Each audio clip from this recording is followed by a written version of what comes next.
Welcome back. I'm now going to take a slight tangent and cover a topic that I think this is probably the single most important video that really anyone can watch. I go to all of these parties, or I go see family, and my wife and I right now we live in Northern California, and we're renting, and I like to point out by choice.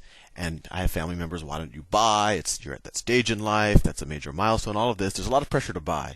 And when I tell friends, I tell them, well, I'm not going to buy because I think I'm pretty convinced, almost 100% convinced, that housing prices are going to revert back, and I'm going to do a bunch of presentations to justify why they will. But then my friends, they'll just throw out the statement that I hear from them, that you hear from real estate agents, because obviously they want you to buy, is that, well, isn't buying always better than renting? And I think that kind of common wisdom comes out of the notion of when you have a mortgage, or when you borrow money to live in a house, every month that money that you give to the bank is kind of going into savings. That's the perception. While when you rent, that money is just disappearing into a vacuum. And in this video, I'm going to work through that assumption and see if that actually is the case. So let's say I have a choice. Let's say there are two houses.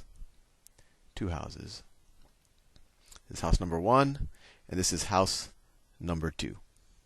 And let's say that they're identical houses. These are, 3-bedroom, 2-bath townhouses, someplace in Silicon Valley, which is where I live. And I have I want to live in one of these houses. I'm indifferent to which house I live in because they are identical. So living in them is the identical experience. I can rent this house. So I can rent this house for $3,000 a month. $3,000 a month. And or I could buy this house for $1 million. And let's say that in my bank account right now, let's say I have $250,000 cash. So let's see what happens in either scenario. Let's see how much money is being burned. So in this scenario, what happens? I'm renting, so in a given year, let's just see how much money comes out of my pocket. So in a given year, I pay $3,000 times 12 months. So I lose $36,000. So I'll put a negative there because that's what I spend in rent. $36,000 per year, and per year in rent. And then of course I have that $250,000. I'm going to put that into the bank because I have nothing else to do it. I didn't buy a house with it. And let's say that I can, in the bank, let's say I put in a CD and I get 4% on that. So let's see, 250, that's what, $10,000, I think. It's 0.04. Right, I get $10,000 in interest a year on that. So I get $10,000. So plus $10,000 a year in interest. So out of my pocket, for the privilege of living in this house in Silicon Valley with beautiful weather, out of my pocket every year goes $26,000. $26,000. So that's scenario 1. Scenario 1.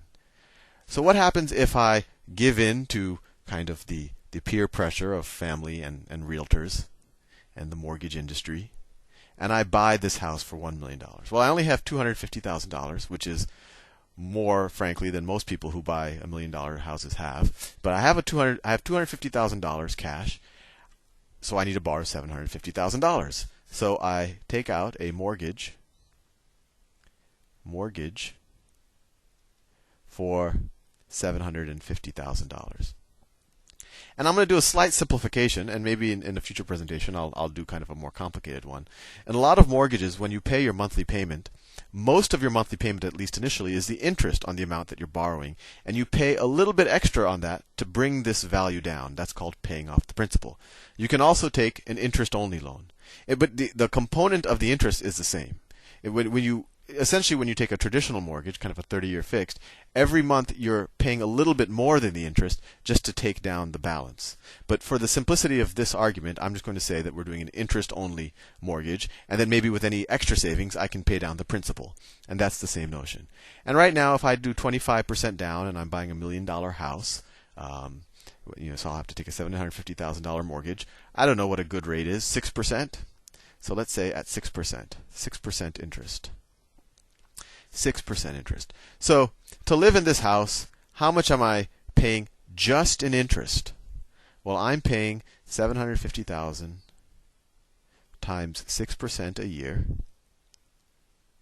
So 750 times 0.06 is equal to $45,000 in interest. $45,000 in interest. That's coming out of my pocket.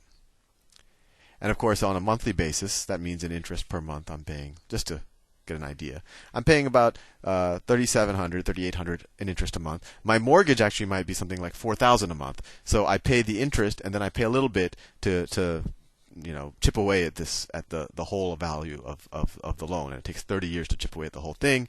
And over time, the interest component becomes less and the principal becomes more. But for simplicity, this is the interest that I'm paying, $45,000 a year. And then, of course, at a party when I started explaining this, it's like, but interest on a mortgage is tax deductible.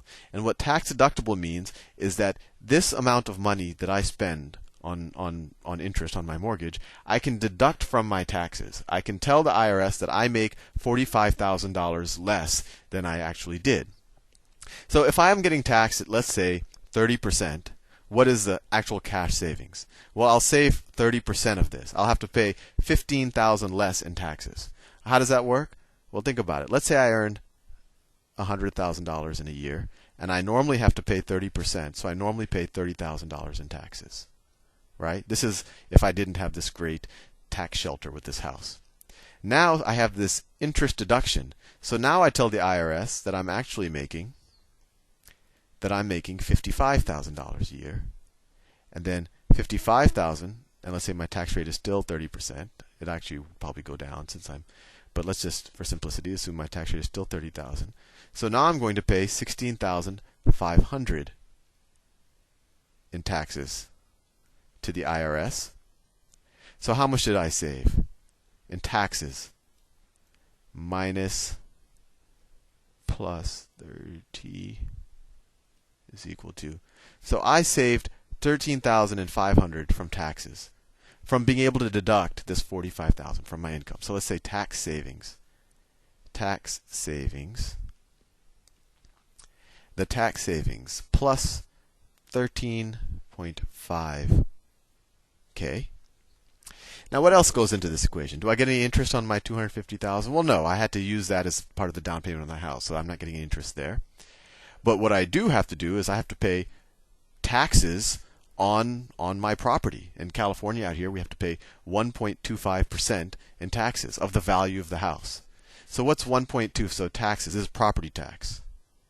And that's actually tax deductible too. So it actually becomes more like, 0.75 or 1%. So let's just say 1%, just for simplicity. Property taxes. So 1% times 1 million, that equals what? 1% of 1 million is another $10,000 a year in property taxes. And notice, I'm not talking about what part of my mortgage goes to pay principal. I'm just talking about money that's being burned by owning this house. So what is the net effect? I have a $13,500 tax savings. I have to pay $10,000. Actually, I have to pay a little bit more than that, but we're giving a little bit of income tax savings on the deduction on the property taxes. And then I actually have to pay, the $45,000 of interest that just goes out the door. So I'm paying $41,500. So I'm paying $41,500. Notice, none of this $41,500 is building equity. None of it is getting saved. This is money that is just being burned. So this is a completely comparable value to this $26,000. So in this example, and this example is not that far off from real values. Out here in the Bay Area, I can rent a $1 million house for about $3,000. But in this situation, I am burning every year $41,500, where I could just rent the same house for $26,000 out of my pocket when I adjust for everything. And then people, a couple of years ago said, oh, but houses appreciate, and that's what would make it up. But now, very recently, we know that that's not the case. In the next video, I'll delve into this in a little bit more. I'll see you soon.